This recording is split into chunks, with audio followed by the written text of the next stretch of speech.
some of the advantages, I believe, for the city hosting an Olympics is obviously the large number of people that come to attend. It's bringing a lot of it's a high degree of tourist spending, lots of media attention. There can also be advantages from a lot of construction that may need to be done, or additions made to the city to handle the size of the events and build new venues. That can all lead to money being spent in that city. I think there may be follow-on advantages of the city is on the world stage. Everyone sees it.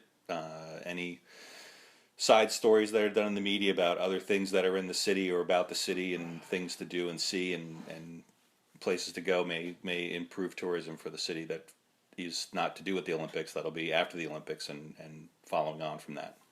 The disadvantage, can be the size and expense if you have to build lots of the venues, transportation capabilities to get people in and out and move people during the games. It can be a huge infrastructure expense that in many ways will you use those things later after the Olympics. If you have to vastly increase your transportation capability and your buses and trains, and is that really needed once the Olympics is gone? The existing infrastructure you'd want to have is good transportation capacity into and out of the city. So, highways, airports that can handle the amount of traffic you're planning to have. During the time the Olympics is going on. It'd also be good. Thinking in terms of the Winter Olympics, the good winter venues to compete at, and again, transportation capabilities and road system that can allow people to get there and move around.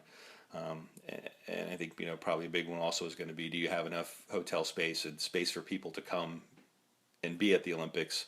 That you're not having to build large amounts of really tourist hotel space that is not going to be used at any other time. Well, you would hope that it's going to bring in a lot of people for local businesses, so they're going to be affected by it's a big tourist influx all at once. So you would expect your hotels and bed and breakfast will be at near capacity rental during the Olympics. The restaurants will be full of people looking to eat. Taxi cab drivers will find plenty of people looking for rides with places to go. And the stores will have an opportunity to sell all kinds of gear. Either it's Olympic themed things or city themed things, or all the things that people forget to bring with them on vacation. I would expect with Rio we're going to see a lot about the fantastic beaches and the beautiful Brazilian rainforests, and either that's going to catch more people on that they really want to come see it. That will improve their tourism after the Olympics. I've started to notice a lot of you're seeing Olympics hitting places like London, even Rio. We'll see how that goes, but we're starting to talk about really large cities, especially for the Summer Olympics, as being the host. And I think that is what you're seeing is the economic factors of like, hey, we already have vast numbers of hotel rooms that are already in existence. We have good transportation networks, and we have some large scale sporting venues already in place. If you're talking about a city like New York has talked about having the Olympics again, and what they talk about is the number of sports stadiums in close proximity to New York, being all the infrastructure that you need to host a lot of events like soccer.